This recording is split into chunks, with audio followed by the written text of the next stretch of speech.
Welcome back. Let's talk about the Nigerian Professional Football League, some of the games that went down. I think the one everyone should be talking about this month is just Rivers United, how they went to Kwara to pick up. It's difficult to do that, but then Rivers United did that. And the only team that got a win away from home. Good win for Rivers. Kwara United, I don't know what's going on with that side. It looks like they're not ready for the Nigerian Professional Football League, and if care is not taken, they might just go straight back to the NNL. But I'll sit there, Rivers United taking full advantage of the naivety of Kwara United winning 1-0 in Ilorin. Elsewhere, it was 1-1 between Katsina United and Wiki Tourist. That's another good result for Katsina in Bauchi. FC Fianyuba, just managed to get a 1-0 win over Nasarawa United. It's all 3 points. They all count. Enugu Rangers and Canopilas. That was a big match of match day 10. It ended 1-1. Godwin Aguda gave Rangers the lead in that game in the first half, and late equalizer by Junior Lokosa. Junior Lokosa has got 9 goals in 10 games. He's the highest. Incredible guy. He's just on fire. He's just on fire. And he's unstoppable at the moment. And he's young, so that's something to count on. Nice one. That's one player to really watch out for this season. Watch out for this season. Junior Lokosa, just keep that name somewhere in your memory.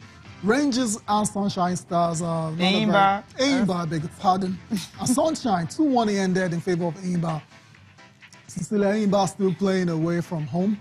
But it is what it is. They have to carry on with the job. And winning 2-1 against Sunshine is really, really good for them. Yobe Desert Stars 2-0 over El Canino Warriors. Tornadoes and Abia Warriors was 2-0 in favor of Niger Tornadoes. And surprising one, are you surprised that MFM couldn't beat Lobby Stars in Agege? I mean, I'm not surprised. Why not? Sometimes the goals just refuse to come. The good thing is they didn't lose. I mean, seriously, this is a bad result for MFM. I mean, against Lobby Stars in front of the... Lobby Stars happens to be a big team. If you check what the table is looking like, fine, they have a game in hand. They're 8th position right now. But, so they're 8th. And if you check MFM 12, so I'm saying Lobby Stars have been going away from home, getting at least they have been very decent away from home. So I'm not surprised that they came here and they got that draw. The good thing is they couldn't score. But MFM should have been able to. MFM also couldn't score. Maybe they're still a hangover. You understand but they didn't travel, so they were just home here. Hangover from the victory and qualifying for the next round. That could happen as well. But it is what it is. Good win, good draw for Lobby Stars. We just talked about the table, and let's just run through and see what it looks like.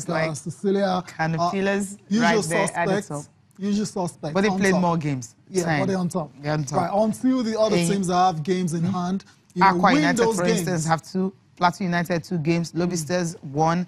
Enugu Rangers, Heartland, all of them having 1 game in hand. But then as Aqua United, you're going to look at, they have 2 games now. And you know these teams, sometimes they just have a way of surprising you. So 2 games in hand is no points. Right. Until they play and get to win those points. Pillars and Eimba just 1 point above them. They have 16 points. They could play those 2 games and lose them. You never know. I don't think Aqua United will do that. After what they did to us on the continent, I think I'll put my money on the team. On them to get at least 4 points from these 2 games. 4 out of 6. Yeah. Okay. That's a lot of pressure. Right? A lot.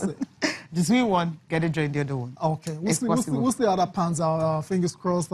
Let's see what Abdul Maikaba and his technical crew can do in those 2 games in hand for Aqua United. Let's talk about the 2018 FIFA World Cup now. And Cecilia said it earlier that Rohr has been speaking. He's going to have a lot of talking to do before the competition starts. And this time around, Cecilia was been talking about, bringing in, not bringing in, too many new players. Right. Sticking with the core of the team that played during the qualification phase. And I'm not surprised at all. I'm not at all. I mean, that's the best way he can, because he knows these players, he understands them. And the good thing is, most of these players are playing well now. Like before, we were complaining about the likes of Musa, Kelechi Iheanacho and all that. These guys are now playing. Correct. So it tells you a whole lot that he's going to stick with them. Well, let's listen to him now talking about that.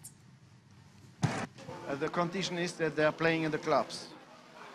I have players who are playing in the clubs. That means that they have the rhythm of the competition. Secondly, I have already a lot of good players who brought us to the World Cup. So if somebody wants to come in, he must be much better than these players who brought us to the World Cup. And I hope there will not be any injuries or sickness, that we have to change our group. Perhaps will be one or two changings. We will try to see some new players in the friendlies, but not so much because we don't have time to change all the team. This was a winning team, so you know what they say in England. Not change too much a winning team, so we will try to work with them. That's a good one. Work with the team you have. It's easier. I mean, you know these players already, so you don't have to start looking for some new block. But then if you have one who is doing fantastically well and he hasn't been part of the squad and you feel okay, you can fill it in. Why not bring in the player? Chinasa Boy joins us now in the studio. Chinasa, good morning. Good morning, Cecilia. Good morning, Tayo. How you guys Good morning, Chinasa. Great sporting weekend, of course. Yeah, what a day to have you in the studio. Before we continue on the World Cup, you know, the World Cup itself and Rohr deciding to stick with the core of the team. The basketball team, the Tigers in Mali, perfect campaign, 3 out of 3.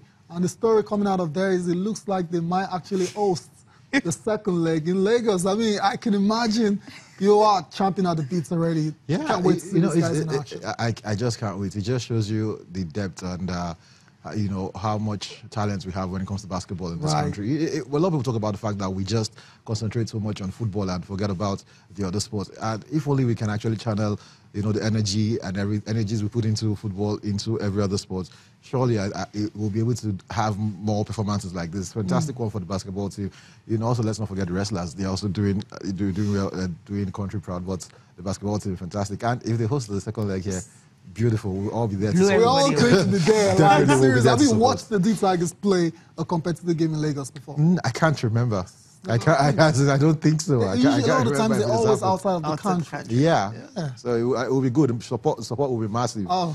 I can imagine. Yeah, of course, once it's been Lagos, but I can imagine if it's somewhere in the north, it will be crazy because you know basketball is more of a thing for them over there. But just bring it here and it will be big. It'll be massive.